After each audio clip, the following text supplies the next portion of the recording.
Hello my beautiful people, welcome back to my YouTube channel. If today is your first time I'm coming across this channel, please do me a favor and hit the subscribe button. Subscribe to my YouTube channel and join my family. If you already subscribed here before, thank you and God bless you. My returning subscribers, thank you guys and God bless you. So today now guess what we want to talk about today. A really serious issue now we can't discuss today. I know if I say don't tell you talking me, I come maybe to just that stressed, just to just be busy, that's why. So wetin we wan come talk about today na wetin just dey bother me since I never get the chance to come talk the issue, but don get the video since many of una don see this video when some of una never see this video. So this don dey bother me since I never come get chance to make this video. I just get chance today na say I come make this video today. So wetin we wan dey talk about today na about people wey dey Africa, like wetin dey happen. People wey dey Africa, wetin dey happen na person just because say person dey Europe mean say the person dey pack money for Europe, or the person no get use for you know wetin use money take do. Pay the money. You go call person say make person send you money, you no give person work, you no tell person, you no give person work, say carry this stay this place, wait for the get money, wait for the see money they send for come for me. You no give person work. You go call person, make person send money come for you. Person go still carry hand, go still carry money, go send come for you, and you go sit down there dey complain say the money too small. Na that one dey pay me for inside. You give now, like you give the person work. Now they help and they make the money. Even give you at all, you know they happy. You dey complain say the money wey the person they give you too small. So you get one video where I want drop at the end of this talk. If I don't talk finish, I get one video where I go drop about how those Libyan people. I'm not gonna know somehow someone for Nigeria, but I'm not gonna know what they happen. As they beat all those they beat follow Nigeria, they beat them because of waiting, because of money. Say they pay them, they beat them, say they control money, so they say they bring money, come they say they bring money. We no can just get mad again. They no get conscience again.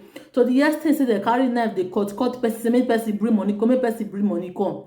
We no say e no easy. So they beat person at the extent say they even they beat person. Say one person even die for inside. Wetin be this one?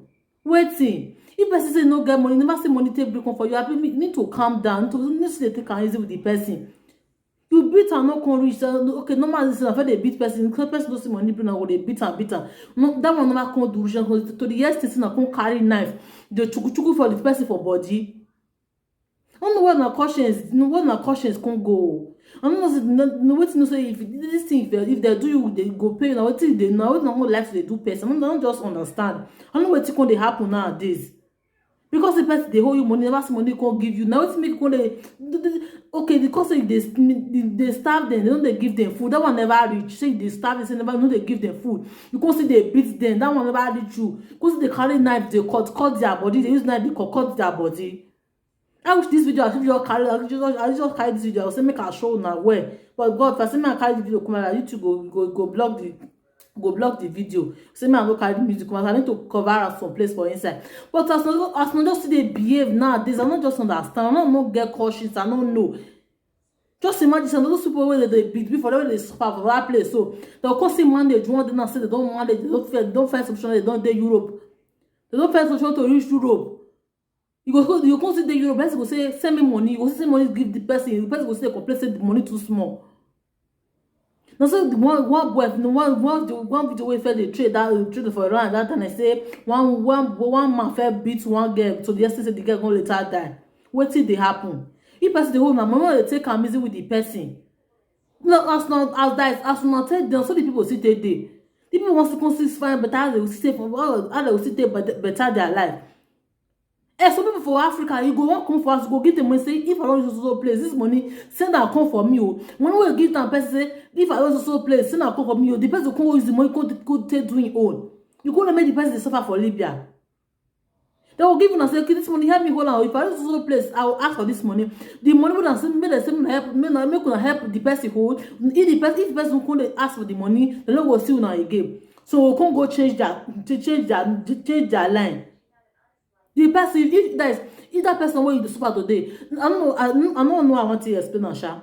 I don't know what I want to talk on. That's why I told you, some people that tomorrow that they chop am today. Forget say that person, that if that person wey say make you help am, if that person, if you help am, this person go surely return that favor for you. If as you take help that person, so no be everybody be ungrateful. If you see reach the way they go know this person na really help me that time. If you want, that's why if you see ask for something, if you ask for something for a person, that person, and he go use the full mind, he go use the mind take give you, because you sef first still help am. But why not dey behave like this? If they give you my money, say ma help me hold. If I reach so play, I go ask for the money back. The money na go use am. Na go let person dey suffer for Libya. Na wetin always those things. Na wetin always dey cause am. Wetin always dey cause am. The thing go be say you go give the person say help me hold this so money. If I reach so place, I will call you, say me you send me the money. The thing no go be like that again. If you reach that place again, ask the person say make send me money. Oh, some people say they never know who they go. So we can't also say this one something just on call. I want to come make him just use that money. No, nah, you know good. You know, so that Libya, not be those people where they there be bush. They don't know what I will call. They don't know what I will call. They be animals. They know they reason person at all. They don't reason that person that a human being. They do person as anyhow what they like. They be animals. They will prefer animal past their human. They prefer animal past human being. Only person who never pass that road, and they beat people, and they maltreat people for that road. You will see person wey pikin wey never reach anything go carry gun say he wan come shoot you because you no get wetin you want. You no get wetin you want done. That country they dey now. Maybe that country they dey. They will give you money. Say help me hold so money. If I also place, I will ask for the money back. What you go do? With the money wey say me help me, you help the whole. Say there's also place they will collect the money back, and the money now you come carry. You will say we don't take go use the money do another thing. All those old things, no, just make me the investor. I say I won't come back today. Come talk this issue. I'm not the happiest. Now call the sister. They beat my brother. They beat my sister. Say they beat and they cry. They beg. Wait, now they even not do na brother's keeper. Be your sister keeper. Be your brother's keeper. May you get that pity in mind. Money where you know hustle. Money where person not be you know spoil put. Another person swear for the money. Give you the money, say help me hold on. You are in so place, I will collect the money. I will call you, send me the money back. You reach the place. Now money may you send back. You collect the money. Say nothing they happen. You don't go to say the person that your blood, now your brother. Not be all blood the blood though. Some blood na water. No be all blood na blood. Say no be all blood the blood. Some blood if you not just get a better person, you get blood. How you take be my blood? I will ask for something for your hand like this. You know for your father. Anything when I dey trouble, you know that's not help me. You know give me nothing. You take help me. How you tell me my blood? I been so people don't know they say blood, but no don't know the meaning of blood. You see now your brother, now your brother I be, now your sister I be. He give you money, say help me hold this so money. If I just so place, I'll call you. Maybe you give me the bag, the money you carry and you use them. At the end of the day, you see now your brother. That person now God will come help now. You come go where go succeed. Go feel that place where they go. You come call and say send me so money. The person don't go send money. Without you consider the person a bad person. You ask for money. The person no go no fee give you the money. After you call the find that my brother na just bad person. I don't say me send me money. No send money. That I say na just bad person. Send me send money. Why you go send you money? Either you be that person, you go send her money. Use yourself as an example. If you be that person, you go send the person the money. If now you go send the person the money. I beg no as now they do this because this really they vex me. Now wait make me come back to this matter. I won't talk am.